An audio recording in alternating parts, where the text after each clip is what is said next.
Good day.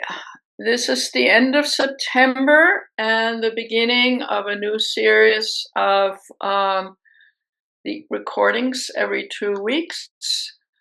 Uh, we have had lots of things happening in the summer, and to some extent, I won't talk about them all.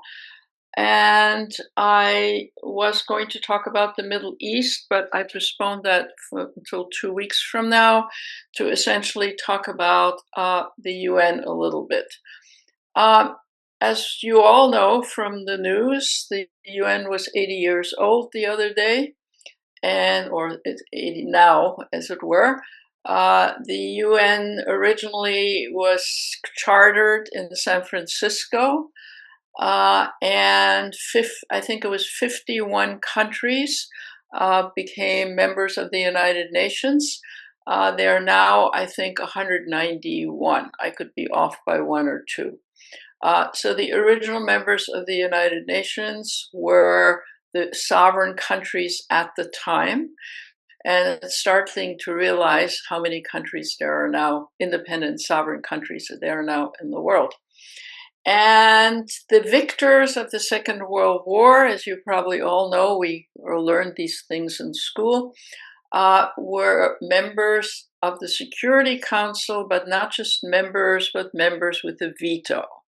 So now, 80 years later, the winners of the Second World War are still the countries that have a veto, and other countries which get added are on rotation.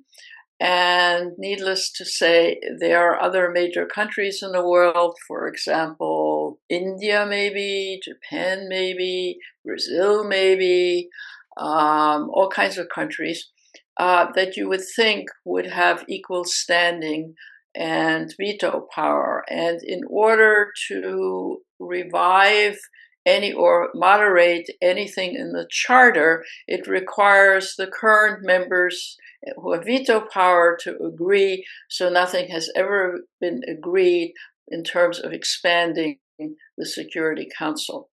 The General Assembly, the other major organ I want to talk about, the Assembly meeting the other day, all countries are members. And the role of the General Assembly is, of course, different. And the head of the General Assembly is appointed by everybody. It's currently a person from Portugal whose term ends in 1 year. It'll be interesting to see who takes over. In many ways, everybody who claims that the UN is just a big bureaucracy and is essentially useless has a point in the sense that all bureaucracies become top-heavy and occasionally need to be reformed. And the UN, both at headquarters in New York and around the world, really does need to be reformed, and each bureaucracy needs to be tightened up, which is different than saying agencies should be closed down. And as I already mentioned, it's somewhat outdated as to who exercises power and influence. And so that doesn't reflect the world anymore. And the other agencies of the United Nations, well, the World Court, International Court of Justice, is an organ of the United Nations. And most of you probably in school saw a map about the central UN and then the specialized agencies, of which some of them were created at the start of the United Nations and some of them have been added, and I'll talk about that in a minute. So it is fair to say that the UN really needs all kinds of reform. What it doesn't need is the argument that it does absolutely nothing and can just be shut down, which is part of what the Trump administration thinks it ought to be done. Then outside the UN and the myriads of international agencies, which, as I said, I'll talk about in a minute, there's the International Bank of Reconstruction, otherwise known as the World Bank, and the International Monetary Fund, which are not part of the charter of the UN per se. They're not part of the structural part of the UN. They're independent. But they were also created because the idea was that Europe needed reconstruction and funding and technical assistance to revive from the Second World War, and that the monetary situation worldwide after the 20th century was in big disarray, and some global monetary management was called for. Now, of course, the International Bank of Reconstruction Development, which did in fact work on helping to reconstruct Europe, eventually became an institution to help so-called developing societies, right? They're not in the business anymore of helping some European country. But they also play a very important role, and I emphasize that because their funding is also independent and is at risk in terms of the Trump administration wanting to diminish the role of these institutions, and however play a very important part in actualizing the various projects that countries need both technical and financial help with. For example, water systems, for example, moving into wind energy, all kinds of women's rights and so forth. So that it's not, even though it doesn't get mentioned in recent days, it is not a negligible part of the global international system. Now to what happened in the General Assembly the other day. It is worth focusing in, as the news has, so I hope I'm not repeating what you've already heard too much, of the speech of the United States by Trump. To begin with, all speakers from all countries were allocated 15 minutes, and Trump spoke for 50 minutes. Second of all, a first section, maybe 40% of his speech, sounded like a campaign speech and had very little to do with anything international and the United Nations. He talked about all his accomplishments as president. And those of you who are readers of the New York Times and some other outlets may know, because they've made an inventory, much of what he said was actual fiction. He did not stop 6 or 7 wars by himself. He did not do this, he did not do that. So he fictionalized his own accomplishments to begin with, while everybody sat there obediently. And then eventually he moved into, some of the things that the US is promoting and not promoting. I want to fixate on 2 things. One, climate change. Climate change, which is a high agenda item for most or many countries in the world, because the world is getting hotter.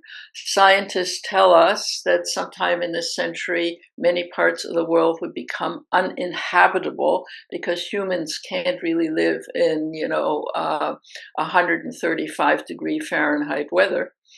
Not to mention floods, rising oceans that will flood whole countries like Bangladesh and most of the islands in the Pacific and so forth. So from the perspective of what one normally reads and normally hears, one does come away with the idea that climate change should be very high on the agenda of all countries if the Earth is going to continue to be habitable down the line. Trump, however, announced that climate change is a scam. Climate change doesn't exist. Everybody should burn oil and coal, and that putting money into climate change is ridiculous. And he used several adjectives to essentially say climate change doesn't exist and it's a scam. You could imagine that for most of the countries sitting there, this came both as a shock and surprise. Then he addressed, among other things, migration. And, people should close their borders. You shouldn't have migration. He didn't really differentiate mostly between legal and illegal migration. And he told European countries that if they keep allowing migrants they will become quote unquote shit countries. Now, he's, of course, entitled to his view. And on the other hand, of course, it's a little odd.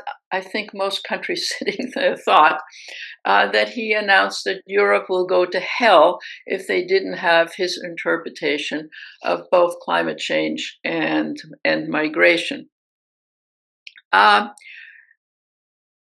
What does one make of his speech about that and many other things?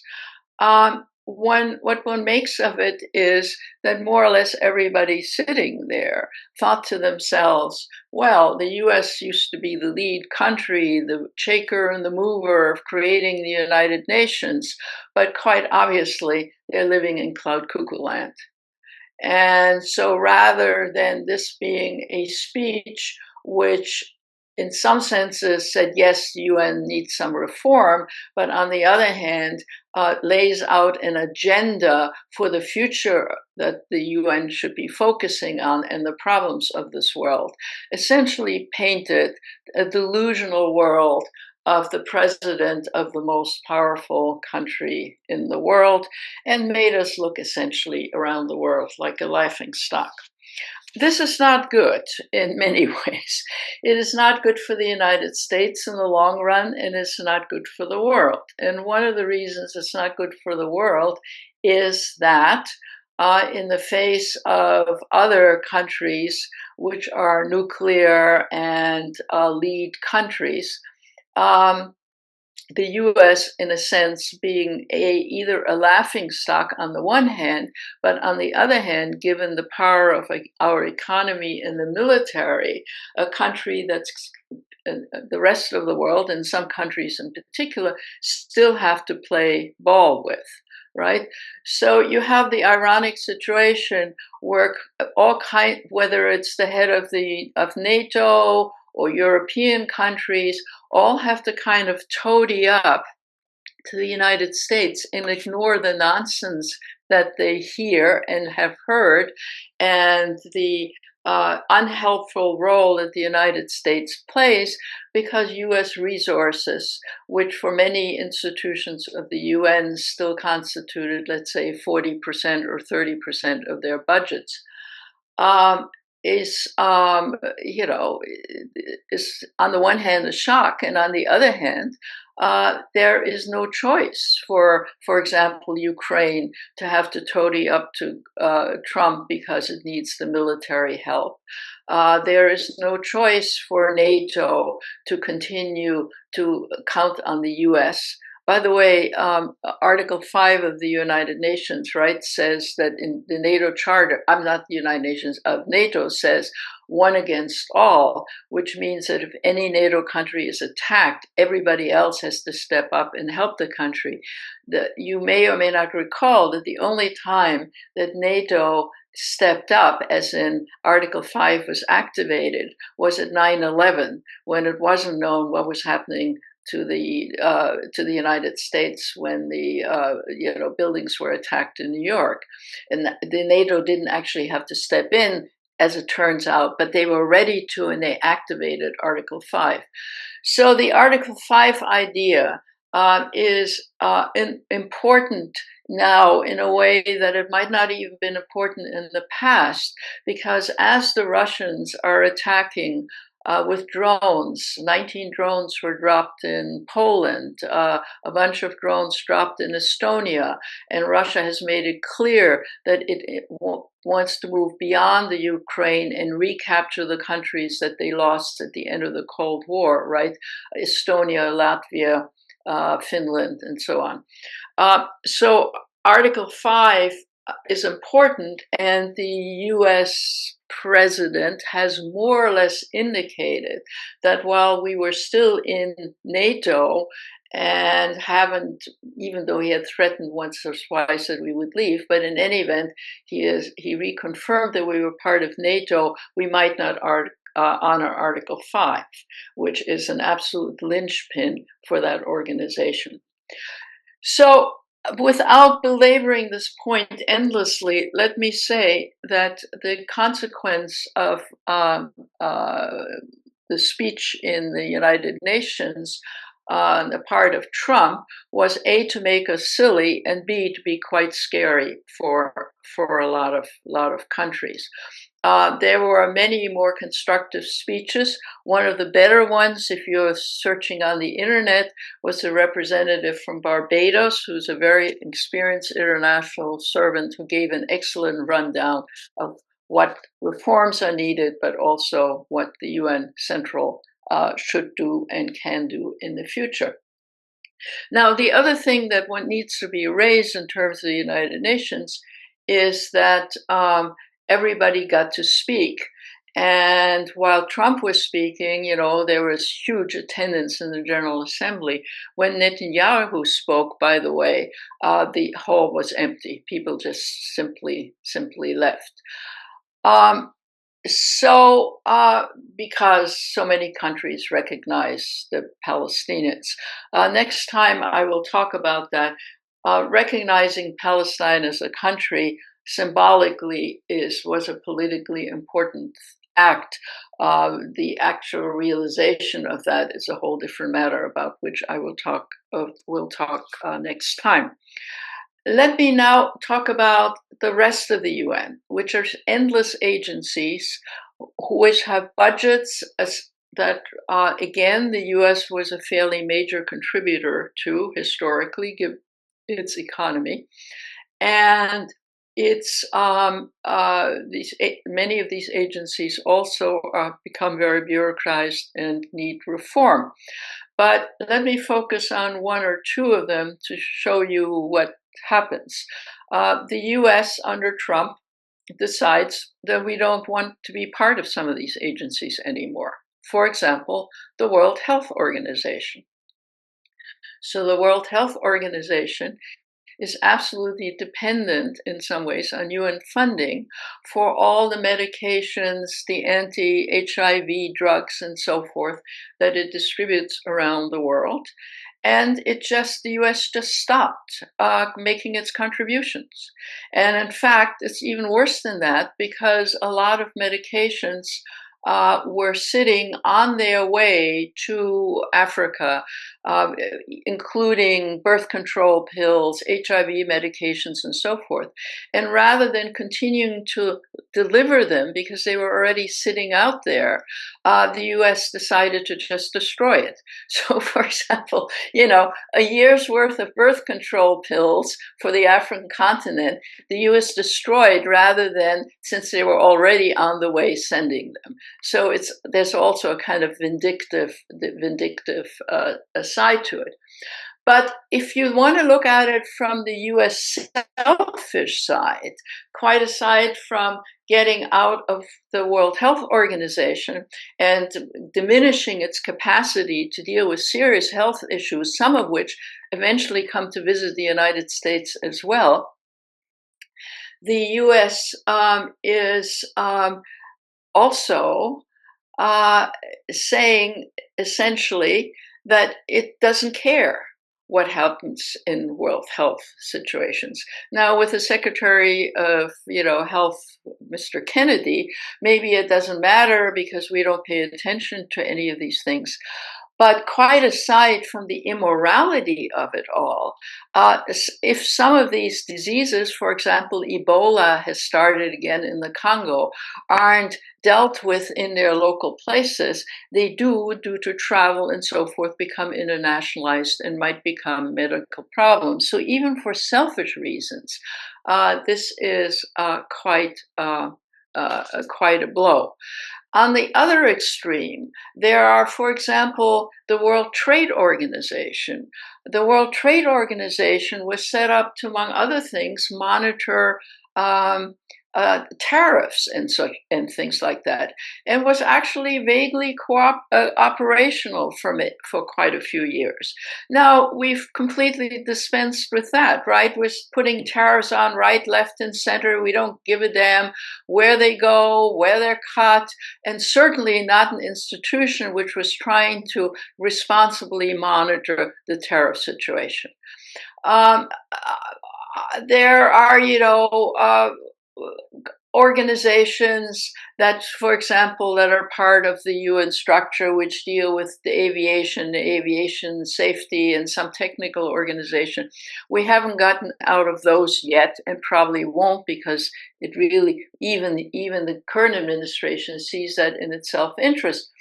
But all kinds of other organizations, again, environmental stuff. There was the Paris Agreement, met just towards the tail end of the General Assembly, started meeting, and of course the U.S. got out of the International Environmental Organization.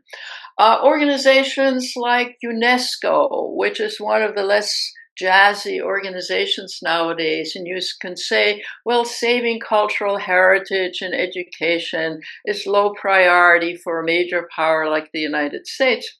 But in point of fact, while again it's bureaucratic and often, could use some tightening up and possibly even some policy changes, even something like UNESCO is still relevant if we care about, for example, World Heritage and saving monuments and so forth across the world. But we probably don't care about that. I mean, things get destroyed in the world. Our history, whether it's in Greece or in Egypt or so forth, what do we care with the United States is the attitude. Then there are many in between institutions, for example, the World Food, FAO, the World Food Program, which is located in Rome. It too plays a role. It helps countries, fertilizers, seeds, all kinds of things. Don't really care. And essentially, we are, for many of the UN specialized agencies, we are 1 or 2 years behind in making our contributions, and it's very doubtful that we will pay our share.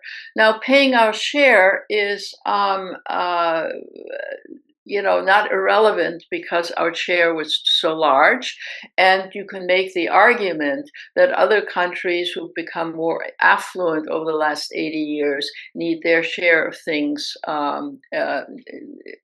expanded to some extent. But those are reforms rather than just the US saying, we're out of it.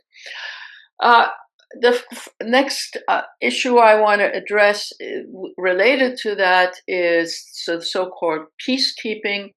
Peacekeeping, international military were intended to not make peace but keep the peace in certain ways. For example, on the border between Lebanon and Israel, but over the years started getting involved in peacemaking, which became very complicated. Peacemaking is much harder in some ways than peacekeeping. And they haven't been terribly successful. And most countries in the world believe that, the whole peacekeeping aspect of the UN needs to be re-examined. The US has basically not contributed much to it. And on the other hand, when it's in our US interest, for example, in Haiti, which is a disaster area, UN peacekeepers, or rather peacemakers, it's an extension of that activity, were sent from Kenya, of all places. Now, Kenyans, insofar as they speak a European language, speak English rather than French. So to begin with, this is a little odd. But I don't want to dwell on it by saying peacekeeping and peacemaking has become a mixed bag, but it's not one of the more successful current activities. And again, whether U.S. is willing to fund things or not fund things has become very, very iffy. The International Court of Justice, which actually harks back to the late 19th century, was absorbed in the League of Nations and became the International Court of Justice under the United Nations. You probably have heard about some. The U.S. doesn't have much interest in it. When they hear cases, the U.S. Most of the time claims it will not pay any attention. In the U.S. has been hauled under the Reagan administration around the International Court of Justice. And paid no attention to their findings, is paying no attention to their findings with respect to the Middle East affairs right now, and so forth. But for some countries, it is important. And taking something to the International Court of Justice, for example, Israel is in front of the International Court of Justice. By members of the court, international states, actors, is paid absolutely zero attention to by the United States, and of course Israel as well. So while the court does manage to do some things, it's a weak arm of the United Nations. So where are we in all of this? Where we are in all of this is that the UN is in trouble. It has been for some years. Unless there's some serious reforms, it's hard to imagine it continuing to become either UN headquarters or the various specialized agencies, very important actors in international affairs. When the UN tries to address contemporary issues or future issues like climate change, you get a president of the United States which says climate change is a hoax, we're not going to have anything to do with it, which is not helpful. But on the other hand, even though the UN has not been able to reform in very meaningful ways, and even though it is drifting, and even though it is losing the support of the United States financially, both centrally, we're also 2 years behind in paying our share for the central UN administration. The fact is that for many of these 191 countries, smaller countries, the UN is still very important in one way or another, either because it helps financially, in terms of food, in terms of health, and so forth. The various agencies are important, and or it's important because they have a voice and they can speak up. So you now have the schism that for the major countries, the UN has become increasingly irrelevant. And for the majority of countries, the majority of 191 countries, the UN is very important because it is a forum in which they can speak, can get listened to, and might actually get input which is helpful for their survival. Just randomly take some Pacific islands. All the islands in the Pacific in this century will cease to exist. They'll be flooded, right? So the people in those islands will have to be relocated somewhere else. And, the UN could be very useful in staving off the flooding to some extent and make those islands livable for as long as possible, and then relocating the population, etc. So the national interest of very many of the small countries is to keep not only the central UN, but the UN agencies going. The disinterest on part of the biggest country and biggest contributor, the United States, comes as not only to some extent a shock in the current Trump administration, but is a dismaying development. Now, before I drop all of this, let me say a word about China. China is a member of the Security Council and has a veto, right, because it was one of the victors of the Second World War. And wherever the United States and the UN has dropped the ball, whether it's in aid, whether it's in trade, whether it's in anything else, China has busied itself to be the responsible global actor. So, for example, under historical presumptions, the backyard of the United States is Latin America. But the biggest trading country in Latin America, the most active country in Latin America helping governments and so on, is now China, which is ironic, right? It is China. And China, in order to get a decent reputation in those countries, which it needs because it needs to get the resources from these countries, and the minerals and so forth. That's China's national interest. But in return, it does, all kinds of inputs, trade of different kinds, and steps in wherever the US steps out. So, for example, you probably know from the news that when the United States put on, or the Trump administration anyway, put on a 50% tariff on Brazil because it believes their former dictator should not have been found guilty, a friend of Trump's, Bolsonaro, the lima beans, which the trade between Brazil and the United States, many of the lima beans were absorbed by were sold to Brazil. China immediately stepped in and said, we'll now in the lima bean business, and we'll take your we'll provide lima beans, we'll take your lima beans and whatever. So China, wherever there's disarray, is smart enough to step in, and is smart enough, by and large, not to manipulate the politics of those countries. So what America's loss in reputation in the world, its lack of helpfulness, its messy tariff situation, its panic. For example, the farmers in Iowa who grow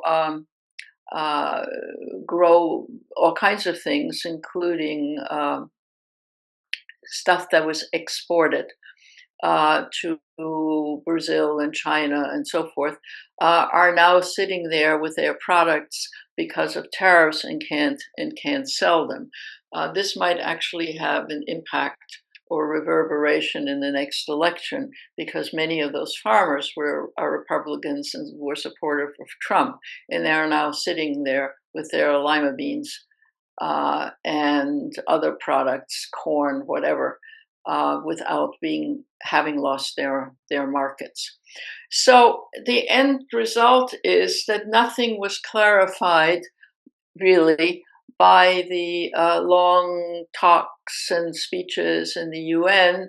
The Secretary General's term ends in a year, and there'll be a big hassle about who will be selected next. What has happened, however, is the US has been diminished in the eyes of the world by Trump's crazy speech. Thank you very much, and I'll see you in 2 weeks.